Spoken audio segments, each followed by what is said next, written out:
After a heavy rainfall, a rainbow shall appear. More specifically, a Rainbow Gotchard. Hello everybody, today we're going to talk about episode 38 of Kamen Rider Gotchard. So we start with the narrator recapping being serious all of a sudden, which is pretty nice detail. After we return to what Houtaro becoming an egg from last episode, at Giga's last saying that he understands Houtaro's suffering and empathizing with his despair as he disappeared with Cloto and Atropos. And be sad because Cloto and Atropos are not actually appearing in the rest of the episode, which is kind of a missed opportunity. As Spanner asked what happened, as Minato seemed to know what the egg is about and what it is. And we did see Kyoka find Houtaro inside the egg in an alley as she confirmed that the egg is the 101st Kemi. And Minato say it's a Kemi that is beyond any of the other Kemi, above any element or number. I had a theory that it was inside the driver, which is pretty weird because all the way back to the first episode, it was actually when Fuga introduces Houtaro to the Kemi in the driver. He actually showed the 101 Kemis on his side, so I wonder how the egg got inside the driver. Also wondering how the egg even left the driver when inside Houtaro's body, because from like 2 episodes ago, Giga was trying to break into Houtaro's body.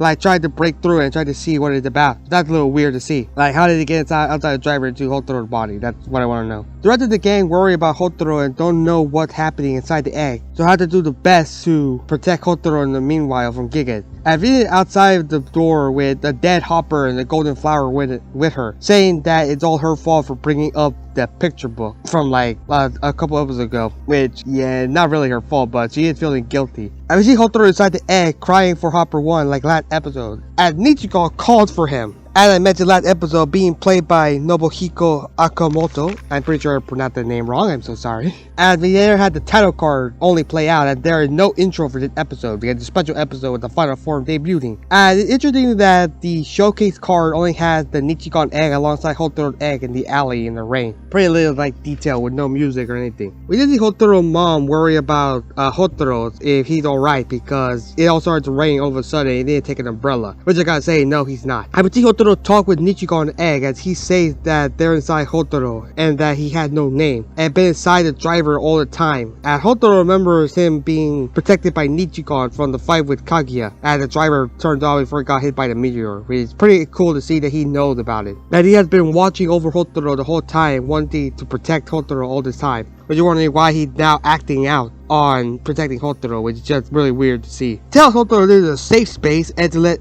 everything go and stay in there with him, but it's not really a good thing to do when you're actually this young. So I just say that's not a good idea at all. Spanner arrives first, but Giga is also there as he understands Spanner wanting to help but shouldn't be there. I explained that the black flames that envelop him are actually a power inherited from Giga, pretty much saying his brethren or something like that. As I'm wondering how this is gonna tie back in or how he got the black flame. Still wondering if they're the same black flames from when he became Amalgam, but I'm just trying to see what else is happening. As Spanner transforms into fully to fight Gigas, Sabi and Minato try to sneak in and try to analyze Houtaro's egg. As Spanner continues to fight with Gigas, saying that the flame that he has actually a true nature, as Gigas actually opens up a portal and actually grabs 5 Kemis around the world, actually combines them together to make a gross little chimera hybrid. It's pretty cool, interesting design with like having the Fafnir wolf open his mouth to have a little tongue out and having an archer on the side. Like, it's a pretty cool design, but also kind of gross having a chimera like amalgam. As Spanner adds the like a couple little items in order to help him fight in an even match, as Sabi desperately tried to get Houtaro out, trying to analyze it, but seemed to be to no effect. Houtaro and Nijigon are still trying to be inside it, and Nijigon said that Houtaro has worked hard all the time, but Houtaro says that Kemis are his friend, with memory playing in the background, especially when Hopper 1 comes in, saying that the golden flower appeared in front of him, and he tried to remember Hopper 1 through all the adventures he's had with her. But after all the thinking, Houtaro still say that he had to defeat Gigas no matter what. But then Nijigon argues at pretty good points for the first episode, all the way back, saying that why he should do it. Like, he was just a normal kid who was given power by Fuga, and that he had no part of this fight at all from the beginning. So why should he continue to do it? Why shouldn't he just like give the driver up to somebody else, or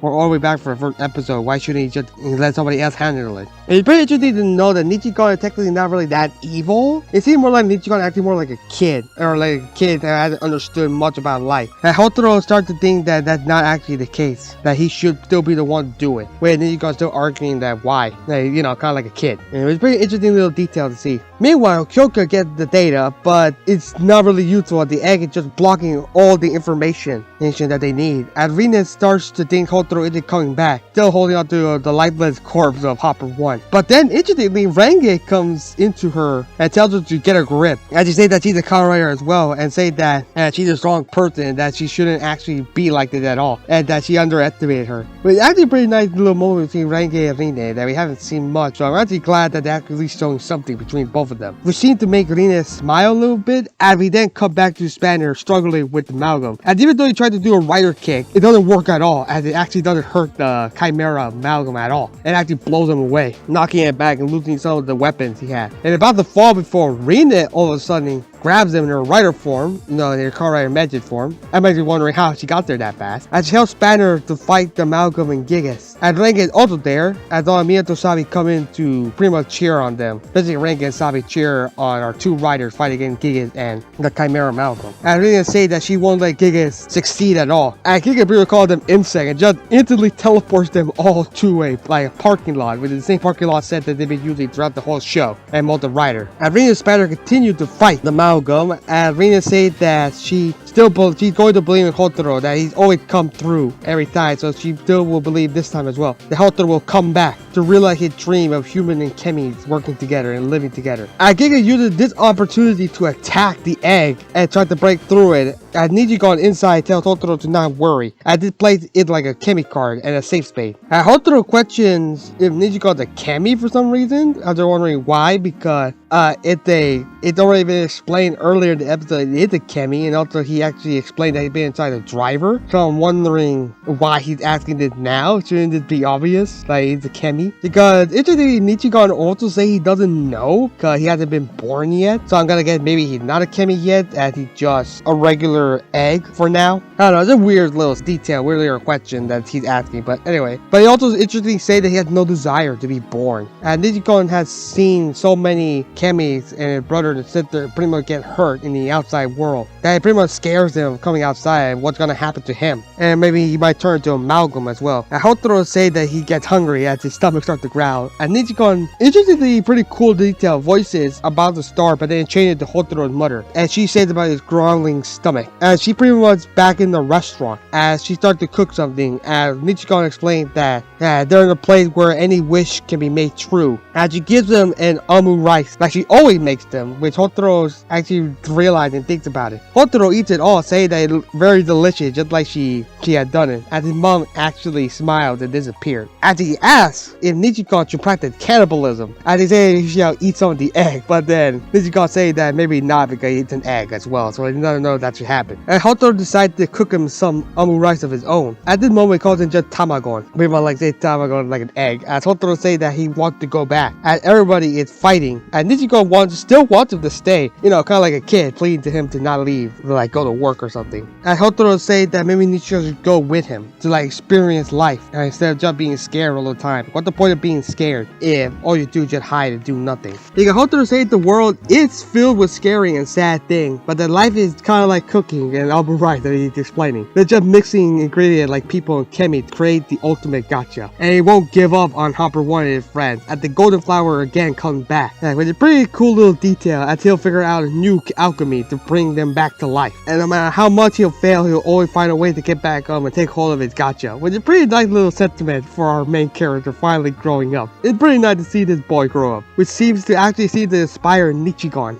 And Houtaro prepares the Gatchard amu rice, and Nijigon pretty much practiced cannibalism of eating the amu rice, because he eats it through all of it, leaving some red sauce on him, kind of like blood. It's really kind of blood. And Nijigon say that it's pretty good, and also had been curious about the outside world the whole time, and of the treasure that Houtaro had kept. I mean, he's always been wanting to join them for a long time, but is still scared to leave his little safe space. Houtaro's still glad he still met him, and that they still became friends. And he tells her that it's time to leave. As they teleport to an area like an ocean reflection, with the sky above. We see that Japan really loves using this set in a lot of things. I've seen it in like Sword Art Online, this show, Kingdom Hearts, and all that. Like they keep using this set all the time to try to figure out what the significance of it. And Houtaro promises that Kemi nor humans shall be hurt, and that everybody shall be shining brightly. And there's a rainbow in there, which is a pretty nice little symbolism in it, because he takes the rainbow and turns it into an alchemy formula. And Nijigon agrees and has faith in him, as he turns into a Kemi card. And it's pretty cool that the Kemi card has question mark all over it, saying that he had nothing yet. It makes sense, because no desire being born till now. Houtaro puts it in the driver. At the outside world, the eggs start to break, as Giga say that he's about tired of getting Nijigon. But then it breaks, and then Houtaro and Nijigon fly away in a rainbow, away from Giga's, pretty much shocking him. I mean, then see Rina and Spanner get pretty much annihilated by the amalgam, and about to be defeated, until Houtaro and Nijigon arrive in a rainbow. As the rain stops, which is pretty cool and pretty nice, because like I said, a rainbow comes after a rain, and say to leave everything to them. And Nijigon finally hatches into a cute little dragon toy. It's a cute little marketable toy. It actually has sentient life, and has the little quirk saying "gone" all the time in the dialogue, kind of like Houtaro just saying "gotcha" all the time. So yeah, it's a cute little dragon. It looks really cute. I love it. It's a cute little toy. As he want to help Houtaro, and later turns to 2 cards with a pretty cool full artwork of the dragon Nijigon on one end, and then blowing fire on the other card, which is pretty cool to see. I really love the artwork on the card. As it's time, Houtaro put the 2 cards into the driver, as Nijigon comes out of the little card and actually starts to burn the amalgam a little bit, and later goes into his hand as he turns it, like flips it around, like put his neck around like a button, like a gun or something like that, put the button and flips his head around and opens him up. And I'm just wondering is his neck okay, because he just turned his neck like 180 degrees. I'm just wondering if his neck okay, because that doesn't seem to be normal at all. Anyway, as he puts it onto the driver, and the giant Nijigon appears on the back of him. And it looks really cool to have a ginormous Nijigon egg in the background, pretty much like a kaiju size. As he transforms, making the giant Nijigon summon a rainbow from his mouth, and then break apart to become Rainbow himself, and then combines with Houtaro to become Rainbow Gotchard. The suit looks awesome with all the blue color in the background, or maybe a little bit indigo, maybe. That's what I'm thinking about, because it fits with the rainbow theme. As the rainbow color go all over the place, and I just like the white scarf still there. I really like that the white scarf kept there. It looks really cool. I love the color. I love the little design. Alright, I mean, not being too complicated throughout the whole body, just having shoulder pads in different colors. I actually kind of like the simplicity of it. The only complex thing is the helmet. And instead of the goggles and the arrows actually from the helmet become actual 3D material and makes it to a rainbow. I think that is a cool design, all in all. All with a rainbow in the background as he summons Rainbow Gotchard. It's a really nice design. Houtaro then uses a rainbow attack, which makes throughout the whole city and then into the little base of the alchemist base. And he starts to make the dead Kemi shine with color,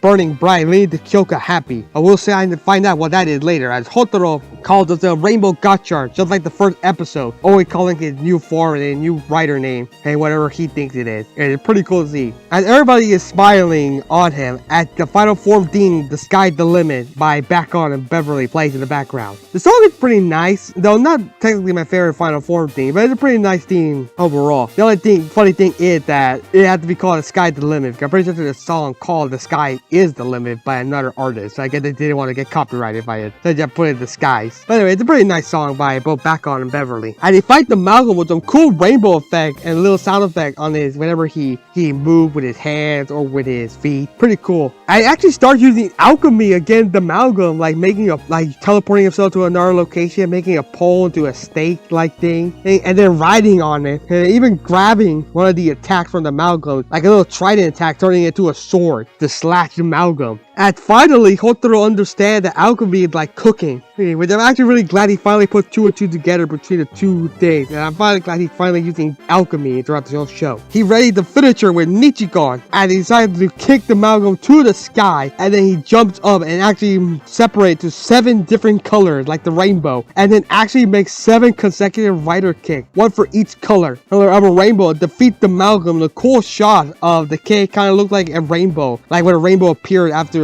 after rainfall from right to left, and it looks pretty cool as he defeats the Malgum and captured all 5 Kemis with various levels. Houtaro thanks Nijigon, as Nijigon say that they're going to be colorful, and I changed it into little happy ones, doing a really cool little extra detail about Nijigon, but it makes it much cuter. And Houtaro asks what colorful means. I really thank Renge for her little pep talk that they had, as the shout to Hopper 1 is heard from everybody, and we see her hopping with her golden flower to Houtaro in a cute and happy moment, and a cute little run as Houtaro also runs towards Hopper 1 and just grabs her to his arm and starts to pet Hopper as much as possible, which is a pretty nice scene. I really like these two together. Kyoko comes in with Skateboard and Ant Trooper being all healed as well, as the credits start to roll in a happy reunion, so no and laughing as a shot of a rainbow appears for a new life to start. Houtaro grabs the yellow flower, thanking Hopper for another treasure he'll actually keep for a long time, saying that he won't let her go again. Kyoko say that Houtaro will finally be the person to change the future of alchemy, alongside with Minato talking, just like their old friend Daiki Suzuya once wanted to do all those years ago, which probably makes them nostalgic. Minato agrees with it, as it's their job to light the path forward for these children. As the episode ends with the gang all together. Overall, that was a really good episode. Not as good as I think the last episode. I think the last episode was probably much better, but the final form was pretty cool, and actually still pretty glad that Houtaro is the one who actually makes it. Kind of like what he did with Platinum Gotchard, Iron Gotchard, and now Fire Gotchard and all that. Like all those forms were actually made through him, and that he named those like forms himself, which just makes them more special. I actually really like it whenever a writer decides to make the form and name it after whatever they want, make it more special to the character. I do say there's some questioning thing with Nijigon, a little retconning that I can't actually answer at all, wondering how that happened. I'm still wondering if there would be an answer for that or not, but I'm not guessing no. And it seems like they try to do way too much with trying to get Nijigon inside of him, but yeah, it's not really working at all, and actually raises a lot of questions. But I will say Rainbow Gotchard debut is really good. I do like the song, though it's not my favorite one. It could have been a little bit different, but still, I still like it. It fits with Rainbow Gotchard, and it's really cool to have consecutive rider kicks on Gatchard to make it look like a rainbow. It looks really cool. Overall, this was a really good episode. Rating wise, I give it an 8 out of 10. What do you guys think? Do you like this episode or do you not? What do you think about Rainbow Gotchard debut, and also about Nijigon finally being hacked? And what do you guys think about the future of Gatchard now that we're going to the final act? The final arc is also starting now. Leave a comment down below and subscribe to keep up to date with more Kamen Rider, specifically Kamen Rider Gotchard. Peace.